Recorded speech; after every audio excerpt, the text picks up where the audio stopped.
안녕하세요. 부동산 정보의 GPD입니다. 오늘은 상생임대 제도가 무엇인지, 그 다음에 그 자격 조건이 무엇인지에 대해서 한번 알아보도록 하겠습니다.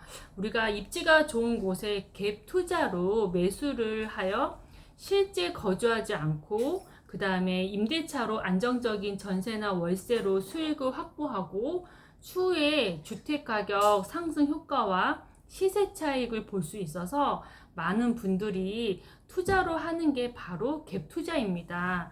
근데 주택 가격이 상승하여 시세 차익이 커져서 지금 매매 타이밍이다 생각해서 매매를 하시려고 해요. 근데 실거주 요건을 채우지 않았기 때문에 양도세 폭탄을 맞을 수가 있어요. 그때 우리가 폭탄을 맞지 않고 실거주 요건을 채우지 않더라도 채우는 것처럼 해주는 게 바로 상생임대 제도예요. 실거주 없이 임대차만으로 실거주 요건을 인정해 주는 게 바로 상생임대 제도입니다. 그래서 이 상생임대에 대해서 좀 더 정확히 한번 알아볼게요. 이 상생임대 제도란 임대료를 직전 임대차 계약 대비 5%만 이내로 인상한 임대인에게 양도세, 비과세 혜택을 부여하는 거가 바로 상생임대 제도예요. 2년은 실거주 인원을 한마디로 면제해 주는 거예요.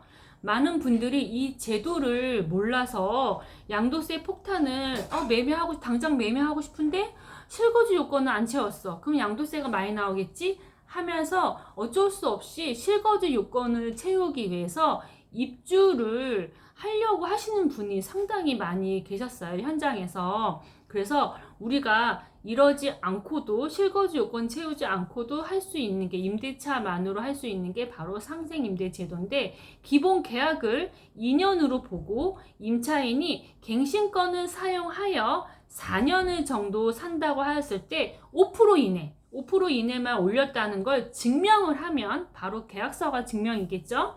이 계약서를 첨부하면 양도세, 비과세 혜택을 받을 수 있다는 점이에요. 그래서 근데 누구나 다 상생임대 제도의 조건이 되는 건 아니에요. 안 되는 경우가 하나가 있어요. 위와 같이 지금처럼 2년 계약을 하고 5%만 올려서 2년 더 거주해서 상생임대인이 되겠구나 생각을 했는데 안 되는 경우가 바로 새 아파트에 일반 분양으로 당첨되어서 입주를 해야 되는데 입주하지 않고 전세나 월세로 많이 돌리시거든요. 전세나 월세로 임차인을 맞추는 경우, 즉 잔금으로 임대차를 맞추는 경우, 이때는 상생임대 자격이 될 수 없다는 걸 꼭 기억해 주세요. 아무리 5%만 올리고 2년 했다 하더라도 안 됩니다.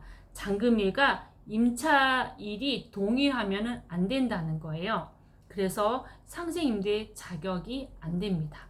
근데 일반 분양이라고 해서 다 상생임대인이 조건이 안 되는 건 아니에요. 잔금을 본인 자금으로 하고 그 후에 임대차를 맞추는 경우에는 상생임대 자격이 될 수가 있습니다. 잔금일과 임차일이 다른 경우에가 해당이 되겠죠. 실거주를 하지 않고 비과세 혜택을 주는 이 좋은 제도에 기한이 있어요. 무한대로 평생 해주는 게 아닙니다. 이 기한 내 잘 활용해서 추후에 매도할 때 비과세 혜택을 꼭 챙기시면 좋을 것 같아요. 상생임대 제도는 언제 들어왔냐면 2021년 12월 20일 시행이 됐고요. 적용 기한이 있습니다.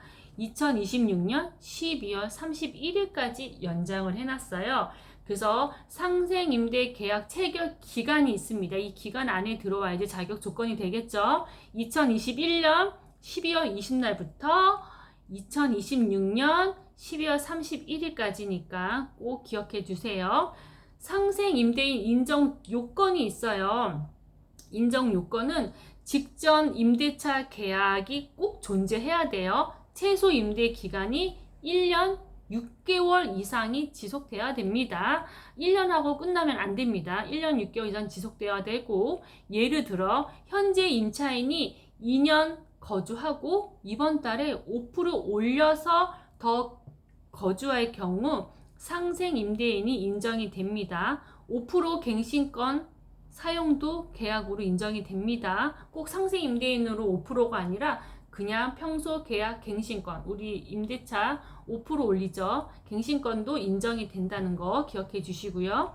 상생 임대차 계약 임대료 증가를 5% 이내 최소 임대 기간 2년을 거주해야 된다는 거. 만약 중간에 피치 못할 사정으로 임차인이 퇴실할 경우 어떡할까요? 그러면 상생 임대인이 못 될까요? 조건이 되지 못할까요? 괜찮습니다. 임차인은 변경이 가능해요. 단 임대인은 그 집의 임대인은 동일해야 돼요. 그래서 임차인이 외국이나 지방 발령 등으로 피치 못할 사정으로 퇴실할 경우에는 새로운 임차인과 2년 계약을 체결하면서 임대료를 5% 이내로 인상했다면 그 요건을 충족해서 상생 임대인이 될 수가 있습니다. 그럼 이 좋은 제도를 어떻게 신청하느냐? 국세청 홈택스를 통해서 신청이 가능하고요. 관할 세무서에 방문해서 서류를 제출하면 됩니다. 필요 서류는 임대차 계약서와 임대료 변동 내역, 임차인의 동의서가 있으면 가능합니다. 상생 임대인 제도는 임대인에게 큰 세금 혜택을 준과 동시에 더불어 임차인의 부담을 5% 이내만 올리니까요. 그렇죠. 임대료를 조금 부담을 덜어주는 서로 윈윈 할 수 있는 좋은 제도인 것 같아요. 지금 현재 임대차 계약을 준비하시거나 계약갱신권을 앞두고 있다면 이 상생 임대 제도를 잘 활용해 보시면 좋을 것 같습니다. 오늘은 여기까지 상생 임대인 제도에 대해서 알아보고 자격 조건까지 알아봤습니다. 다음 시간에 뵙겠습니다. 감사합니다.